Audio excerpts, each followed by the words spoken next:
Les damos la bienvenida a este tiempo en el que reflexionamos sobre temas del diario vivir. Esperamos resulte de edificación y bendición para sus vidas. Ya de antemano muchas gracias por permitirnos entrar a sus hogares. Vosotros también estad preparados, porque el Hijo del Hombre vendrá a la hora que no esperéis. Lucas 12:40.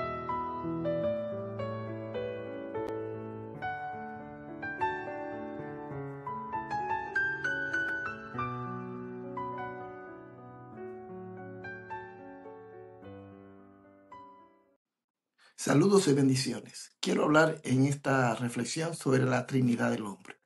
La palabra del Señor dice, y el mismo Dios de paz os santifique por completo y todo vuestro ser, espíritu, alma y cuerpo, sean guardados irreprensibles para la venida de nuestro Señor Jesucristo. Primera de Tesalonicenses capítulo 5, versículo 23. La petición del apóstol comienza con un ruego que todo nuestro ser, es decir, no solamente nuestra parte externa o la emotiva, sino que incluyendo la más interna, la del espíritu, sea plenamente santificada, dice el apóstol. Aquí es necesario establecer cuáles son estas tres partes que constituyen todo nuestro ser, lo que nosotros somos, espíritu, alma y cuerpo.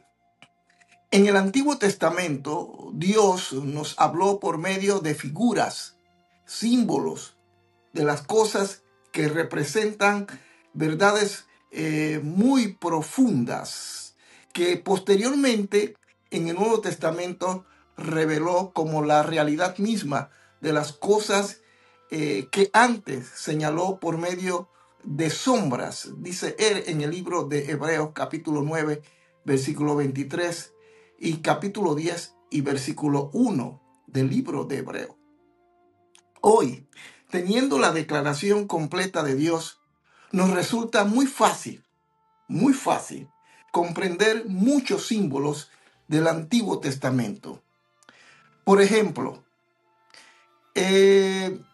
empleando la figura del tabernáculo, podemos comprender estas tres partes que constituyen todo nuestro ser, todo lo que nosotros somos.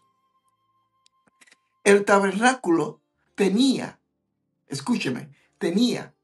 tres secciones bien definidas, bien estructuradas. Uno, el atrio o patio, era la parte más afuera. Estaría representando nuestro cuerpo físico, biológico. Esta es la parte del atrio. Dos, el lugar santo. El lugar santo correspondería a lo que es nuestra alma. Y tres, el lugar santísimo, el de más adentro, donde Dios se comunicaba con el hombre. Estaría simbolizado o simbolizando, si así se puede llamar, nuestra parte espiritual, nuestro espíritu. Toda la creación de Dios lleva su sello trinitario. Existen tres cosas básicas: espacio, materia y tiempo. Y cada una de ellas es a su vez trina. ¿Qué es el espacio? Bien, simplemente es largo, ancho y alto. ¿Qué es la materia? Únicamente energía, movimiento y fenómeno. ¿Y qué es el tiempo? Siendo uno solo, lo componen tres: pasado, presente y futuro. Dios es trino, queridos hermanos y querido amigo. Dios es trino y todo lo que Él ha creado lleva ese sello indeleble. El hombre que fue criado a su imagen y semejanza no podría ser una excepción. Por ese motivo, nos dice la palabra de Dios que el hombre es un ser tripartito, compuesto de espíritu, alma y cuerpo. En muchas ocasiones he hablado sobre ello. Antes de entrar en detalle sobre cada una de estas tres partes, es necesario recordar que la Biblia es un libro escrito para el hombre y como tal está escrito en un lenguaje común y de fácil comprensión para todos nosotros. Por ejemplo, en ciertas ocasiones decimos, no se ve ni un alma en la calle, ¿verdad que sí? Muchas veces lo hemos dicho. Con esto queremos decir que no hay ninguna persona. En la Biblia, también en ciertos pasajes, se emplea el vocablo alma como sinónimo de persona. Esto sucede en el libro de Ezequiel, capítulo 18, versículo 20, donde se está refiriendo a personas, padres e hijos. Allí, en ese versículo 20, no cabe la menor duda que la palabra alma se utiliza en su equivalencia de persona. No olvidemos esto. Tampoco hemos de confundir el espíritu, entre comillas, como parte integrante del ser humano y que es de exclusividad de él, porque es el único ser vivo aquí en la tierra que puede comunicarse con su Creador, con Dios, con el espíritu de vida que existe en todos los seres vivos.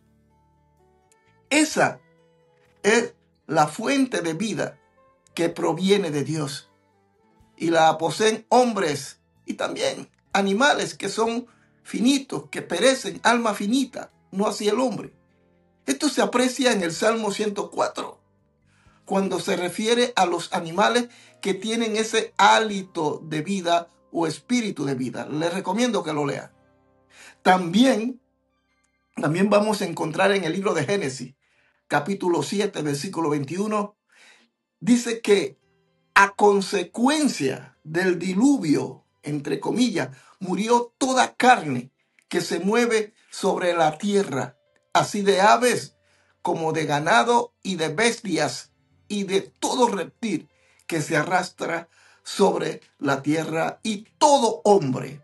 Es muy específico la palabra de Dios. Todo lo que tenía aliento de espíritu de vida en sus narices. Así lo refleja y así lo registra el libro de Génesis. Después de esta aclaración, quiero indicar de aquí en adelante, cuando me refiera a espíritu o alma, lo haré con relación al hombre que fue creado a imagen y semejanza de Dios y que posee esa constitución eterna entregada lógicamente por nuestro Dios. En cuanto al cuerpo, es nuestra parte orgánica que nos pone en contacto con el mundo que nos rodea, de manera horizontal lo llamaría, por medio de los 5 sentidos que nos ha dotado el Creador. Ellos son los conductos con que alimentamos el alma. El alma del hombre es donde están asentados nuestros sentimientos, sede de la conciencia, lo que nos permite reír y llorar, características exclusivas del hombre de entre todos los seres vivos. En Mateo capítulo 22, versículo 37, la palabra de Dios del Señor dice: amarás al Señor tu Dios con todo tu corazón y con toda tu alma. En el capítulo 26, versículo 38 de Mateo, agrega: mi alma está muy triste, citando el momento más crítico de nuestro Señor Jesucristo. El alma dentro de esta formación tripartita del hombre corresponde a nuestra personalidad, a nuestro yo. Allí radica toda nuestra conciencia. Cuando el Señor nos descorre el velo de la eternidad y nos permite saber que hay más allá de la muerte, nos dice en Lucas capítulo 16 que cuando murió el rico fue sepultado, pero su alma fue trasladada a ese lugar de tormento donde continuó en plena conciencia de sus sufrimientos. Ese rico, ese hombre, incluso recordaba a sus 5 hermanos que vivían en la tierra. También cuando murió el mendigo, es decir, Lázaro, su alma fue llevada por los ángeles de Dios al lugar de consolación. Aquí deja en evidencia que nuestro yo, lo que yo soy, nuestra conciencia y nuestras emociones no están en nuestro cuerpo mortal, ni en el corazón, tampoco en el cerebro, sino que en nuestra alma inmortal. Repito, nuestra alma inmortal, porque somos inmortales en ese aspecto. Todos, absolutamente todos los seres humanos, sean creyentes, inconversos, tienen la capacidad de ser estimulados por emociones que lo pueden hacer reír o llorar, amar u odiar, inclusive ser arrastrado hasta un estado de histeria, mayormente si esta motivación se hace en forma colectiva, como hoy observamos. Esto es lo que vemos a diario a través de la pantalla del televisor, donde nos muestran imágenes de personas cuyas almas son estimuladas hasta la histeria, algunas con convulsiones, agitaciones y completamente enajenadas hasta caer al suelo en estado de inconsciencia. Esta clase de histeria colectiva se observa en las ceremonias paganas religiosas en África y otros lugares del mundo, en eventos deportivos, conciertos de rock y en muchas reuniones de los carismáticos. Estas orgías emocionales afectan a todos aquellos que asisten a esos eventos masivos, con los cuales se encuentran fuertemente comprometidos por un fanatismo, llamémosle ideológico, que los une a todos ellos. Y usted lo puede observar a través del deporte, a través de una serie de actividades dentro inclusive de la propia iglesia y del pueblo evangélico. Los organizadores de estas clases de actividades masivas se esfuerzan por lograr la mayor exacerbación, si se puede llamar, emocional en su concurrencia. Para ello recurren a toda clase de elementos y recursos disponibles para obtener sus propósitos, dentro de los cuales siempre estará la música con su estridencia al mayor número de decibeles que sus sofisticados equipos estéreo se lo permitan. Una cosa espantosa. No entiendo por qué dentro de la iglesia estas cosas están sucediendo. También habrá conductores encargados de hacerles saltar, gritar y aplaudir como parte del show, que irá en ebullición hasta lograr ese frenesí colectivo que ellos planificaron, porque todo ha sido planificado. Es una cosa terrible. En este punto, su público estará a merced de ellos y podrán manipularlos hasta hacerles perder la conciencia, provocando ataques de risas o llantos, según lo deseen. Por este motivo, vemos que todas estas reuniones públicas que he señalado tienen un mismo común denominador, hasta el grado en que resulta muy difícil diferenciarlas con una sola mira rápida en el televisor. Esta clase de personas que son controladas por las emociones que están radicadas en el alma, jamás podrá lograr un cambio en sus vidas. Incluso ocurre con los que asisten a las reuniones de una iglesia y participan de los mismos estímulos externos.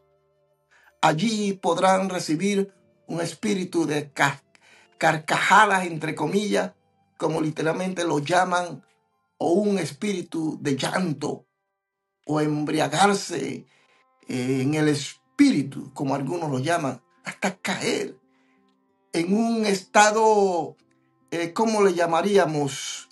Enajenador. Pero eso nunca cambiará sus vidas. Por eso hoy encontramos iglesias llenas de este tipo de gente que no han cambiado. Personalmente, he conocido hombres y mujeres que me han dicho que el domingo estuve en una reunión tan hermosa que me emborraché en el espíritu y que gozaron con las maravillas de Dios. Pero el lunes, sí, al día siguiente, ya estaban nuevamente con sus vidas de costumbre, inclusive hablando las mismas groserías de siempre. Por este motivo, cuando el próximo domingo vuelven a hacer el llamado de quien quiere recibir al Señor, ellos vuelven a pasar adelante. Y así están, siempre, salvándose todos los domingos. Esto es evidencia de una persona que no ha tenido un encuentro con Cristo y está siendo manipulada emocionalmente. Esa es su alma. Toda esta manipulación emocional que se hace tiene influencia únicamente sobre los inconversos debido a que sus vidas están controladas por el yo, pero también dentro de las propias iglesias, que como decía, corresponde al estado del alma, donde están asentadas las emociones de todos los seres, escúcheme, todos los seres humanos. Entonces, ¿qué es el espíritu? Ya hemos hablado del alma y hemos dado evidencia de lo que es y cómo se manifiesta. Ahora, ¿qué es el espíritu? El espíritu es la parte más interior de nuestro ser, con la cual podemos comunicarnos con Dios y a la cual Él se dirige cuando desea relacionarse con nosotros. Corresponde entonces a la figura del tabernáculo, al lugar santísimo. Repito, corresponde en la figura del tabernáculo al lugar santísimo. El ser más santo que pisó la tierra, el Señor Jesucristo, nunca se comunicó con el Padre por medio de la música, saltos, gritos, aplausos, lenguas de ninguna de los elementos tan recurrentes en muchas iglesias de nuestros días. Él pasaba quietamente noches enteras en comunión con su Padre. Aquellos que son movidos por la carne dicen, esto es aburrido. Esas son iglesias muertas. Allí no está el espíritu. Porque no saben reconocer la diferencia entre espíritu y alma. Por eso se expresan de esa manera. Nunca han gustado de una comunión a través del espíritu con el Señor, sin la influencia de las emociones. También justifican su desorden y griterío, aunque Dios es Dios de orden, diciendo, hemos de danzar porque David danzó. A esto debemos decirle lo mismo que le dijo el Señor Jesucristo. Erráis porque desconocéis las Escrituras. En el Antiguo Testamento, no estaba el Espíritu Santo sobre la tierra para guiarle y expresar su adoración como hoy sucede, como sucede lógicamente en nuestros días. En el tiempo de la iglesia, en estos tiempos, ahora adoramos en espíritu y en verdad a través del Espíritu Santo. Pero antes del descenso de él, se expresaban físicamente por medio de ceremonias, ceremonias y manifestaciones corporales, porque esa era la única forma que tenían para expresarse. Y así había sido establecido por el Señor por medio del tabernáculo y de la ceremonia consecuentes a esto. Es imposible pedirle a una persona que se exprese por medio del Espíritu Santo si es que no lo posee, como era el caso de las personas del Antiguo Testamento y de aquellos que en el día de hoy aún no son templo del Espíritu Santo y no mora en ellos, es decir, los incrédulos. Por lo tanto, deben recurrir a las expresiones físicas, emocionales. Una persona que se mueve emocionalmente hasta perder el control de su voluntad no es debido a que está dominada por el espíritu, sino por el alma. Porque el fruto del espíritu, según Gálatas capítulo 5, versículo 22, es justamente lo contrario a este desorden frenético. Dice Dios que el espíritu se manifiesta por medio de la paz, el control, dominio propio, la templanza, lo cual es justamente lo contrario a lo que vemos en estas reuniones de embriaguez emocional, las que se asemejan más a una reunión de los Baales. ¿Recuerdan aquella ocasión cuando los 450 profetas de Baal, en Primera de Reyes capítulo 18, usted puede encontrar esta historia, estuvieron toda la noche saltando y gritando frenéticamente? Elías se burlaba de ellos y les decía en el versículo 27, gritad en alta voz porque Dios es, o tal vez duerme y hay que despertarle. Decía Elías burlándose de los Baales. También vamos a encontrar en el libro de Éxodo capítulo 32.